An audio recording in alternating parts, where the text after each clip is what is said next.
মনের প্রাণ মন মন্ত্র সমন্বয় করতে বলছে, কিন্তু মন কি ভালো মানুষ? ও তো ভালো মানুষ নয়, ও সবসময় ধরি পাল বাচ্চায়, বুদ্ধিকেও ধরি পাল বাচ্চাচ্ছে, তাই না? এই জন্যে বলছে এক কাজ করো, আত্মার সাথে যে বুদ্ধি আছে সেই বুদ্ধি দ্বারা মনের সাথে যে বুদ্ধি আছে ওটা বাঁধো। হাতি যেমন কি করে, হাতি কি করে খেদা বানায়, বলে খেদা মানে কি, বিরাট বিরাট গাছ দিয়ে কলার গাছ টলার কিন্তু বিরাট একটা এরিয়া ঘিরছে, ওখানে ওখানে কলার গাছটার একটা রাস্তা করে দিছে, হাতি ঢুকে গেছে।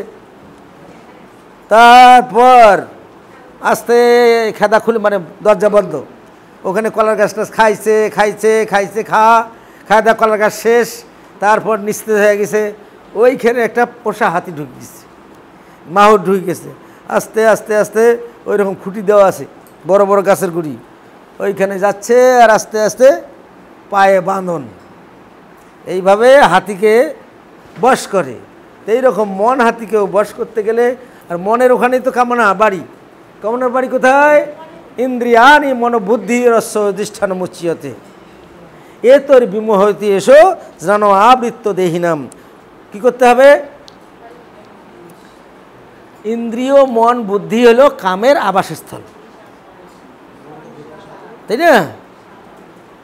আর এরা ওখানে থাকিয়ে কি করে, একটা মানুষকে একদম মোহিত করে থাকে।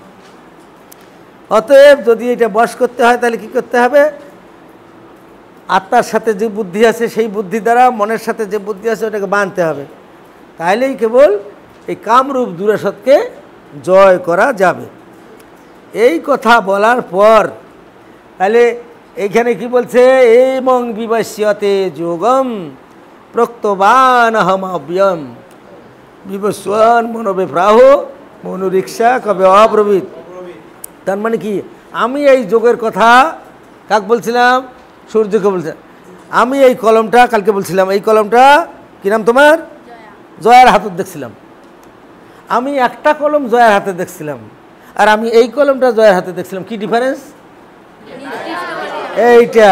তা ভগবান বললেন যে আমি এই অব্যয় যোগের কথা প্রথমে সূর্য করতে, তাহলে অব্যয় যোগের কথা আগে বলছে।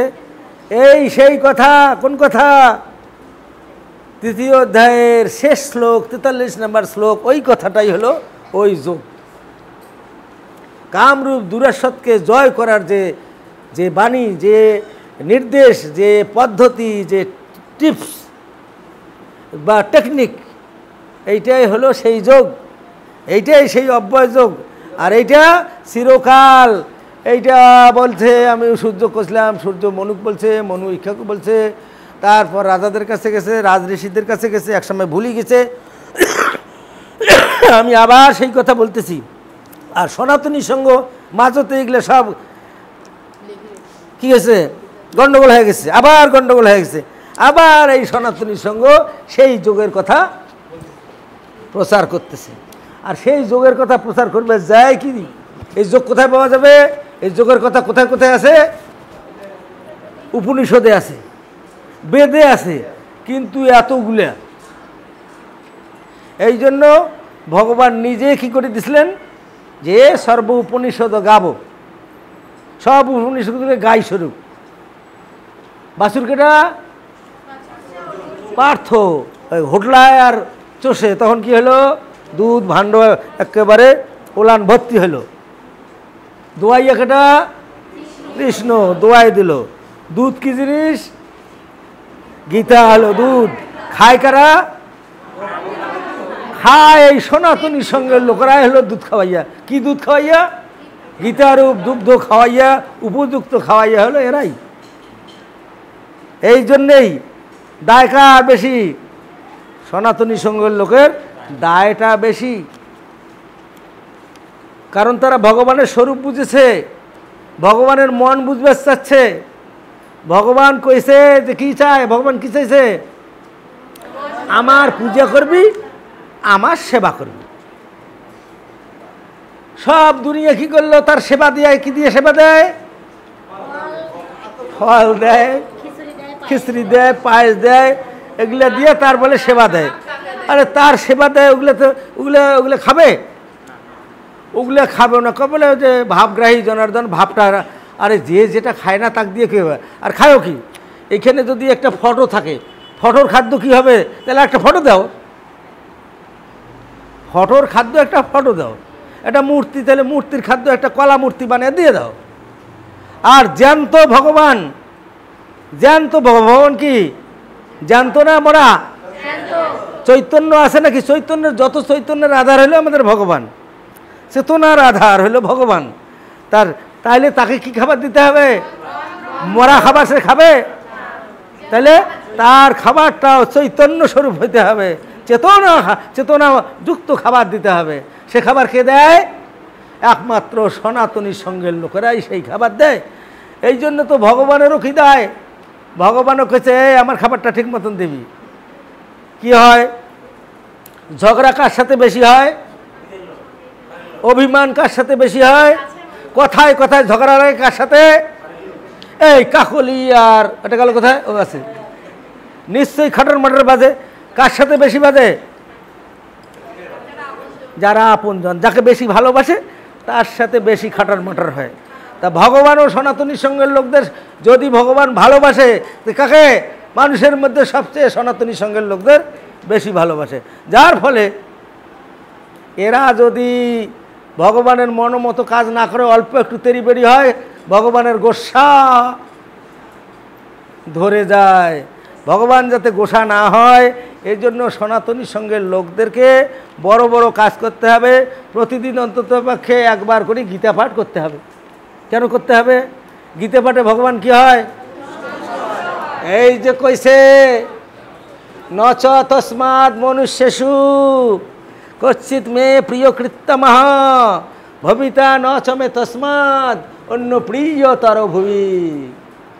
মনুষ্য মধ্যে এই গীতা পাঠকারী অপেক্ষা আমার আর প্রিয়কারী কেউ নাই। তাহলে ভগবানের ভালো লাগে, ভগবান পছন্দ করেন, আর ভবিষ্যতেও এই রকম প্রিয়কারী আর কেউ অন্য কোনো কাজে হবেও না। তাহলে কি করতে হবে? অবশ্যই প্রত্যেক দিন গীতা পাঠ করতে হবে, এটা একটা কাজ। আর গীতা পাঠ করলে কি হয়? ওই যে ওখানে দিয়ে দিছে অধ্যস্যতে চ ইমং ধর্মীয়ং সংবাদম আবয়ঃ দ্রনো যজনেন তনহম ইষ্ট স্যামিতি মে মতি। ভগবান একটা মত দিয়ে ফেলেছে, একটা মত দিয়ে দিয়েছে। কি মত? যে এই যারা এইটা অধ্যয়ন করবে, আমার এই ধর্ম সংবাদ, কি সংবাদ বলল? কৃষ্ণার্জুন সংবাদ। এটা এই ধর্ম সংবাদ যারা কি করবে? অধ্যয়ন করবে। অধিয়ের সাথে চ ইমং ধর্মং সংবাদ মাবয় জানো ইয়জনেন তেনহম ইষ্ট স্যামিতি মতি। তার কি হলো? তিনি যেন জ্ঞানযোগ্য দ্বারা আমার পূজা করতেছেন, এটা আমি মানি নেব, এটা আমার মত, আমি মত দিয়ে দিলাম। এই ধনপতি, তুমি যদি গীতা পড়ো এটাও একটা যোগ্য হবে, এবং জ্ঞানযোগ্য দ্বারা তুমি আমার উপাসনা করতেছো, এটা আমি মানি নেব, এটা আমার মত। তিনি দিয়েছে, হ্যাঁ এটা মানি নিলাম। আমাদের হিন্দুরা পরে কিসের খোল ডাঙাবে বেশি করিয়া একটা শ্লোক পড়ো তো, আর হয়ে গেছে, হয়েছে এলা ব্যাস শেষ। কিন্তু সনাতনী সঙ্গের লোকদের দায় আছে, ভগবানের প্রিয় হওয়ারও দায় আছে, ভগবানকে সন্তুষ্ট কর। দুইটা পারত, একটা উপর থেকে নামতেছে, একটা উপরে চড়তেছে। নামতেছে কি? ভগবানের কৃপা। আর চড়তেছে কি? গীতা পাঠ। ভগবান উপর থেকে দেখতেছে। ভগবান উপর থাকে নাকি? সর্বত্র আছে না? ভগবান দেখতেছে, এই অন্বেষা কি করতেছে? অন্বেষণ করতেছে আমাকে গীতার মাধ্যমে, তাই না? খুশি হবে না বা খুশি হবে? আর তুই নিজে কইছে তো, তাই না? নিজে যেহেতু বলছে, তাহলে তার কথা তিনি রাখতেছেন। অতএব গীতা পাঠ করাটাও একটা ধর্মের কাজ, এটাও তিনি মানি নিছেন যে এটাও একটা পূজা। সেই কাজটা কে করবে? সনাতনী সঙ্গের লোকেরাই, লোকদের দায়। ভগবানকে সন্তুষ্ট করা এটা তাদের দায়। অন্যরা কি করতেছে না করতেছে দেখার দরকার নেই, ওনারা কি করে নেই, আমাদের একটা বড় দায় পড়ছে।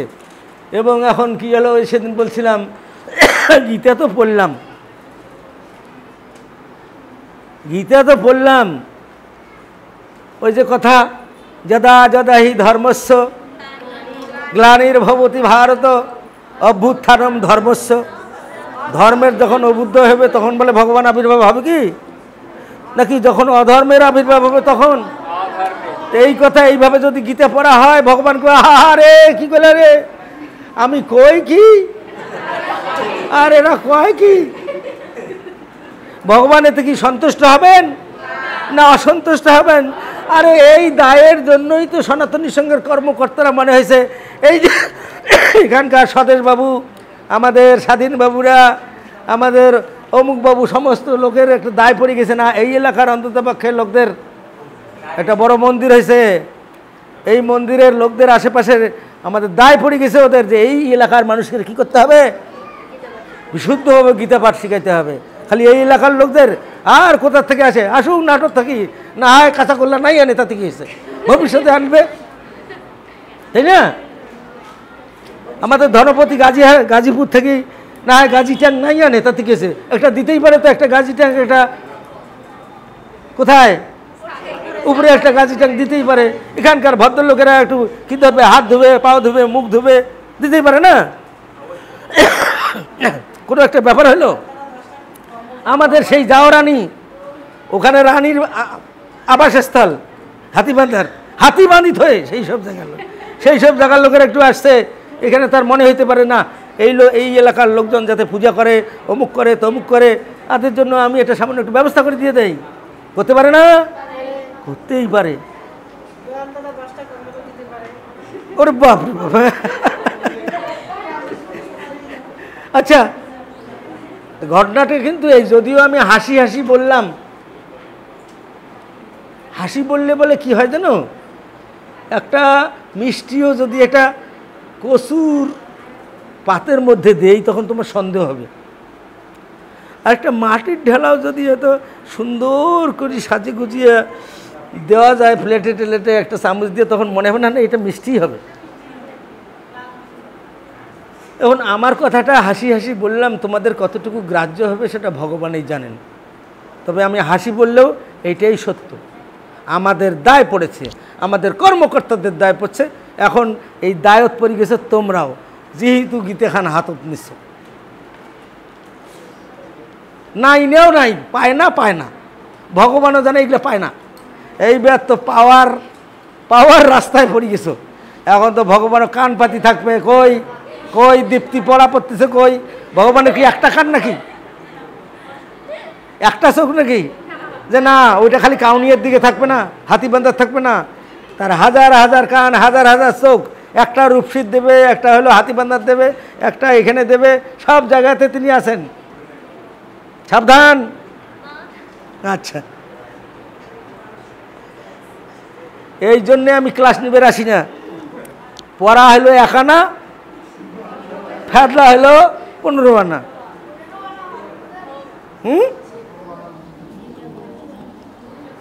তা আমি ভাবলাম বরুণবাবুকে দিয়ে দিছি।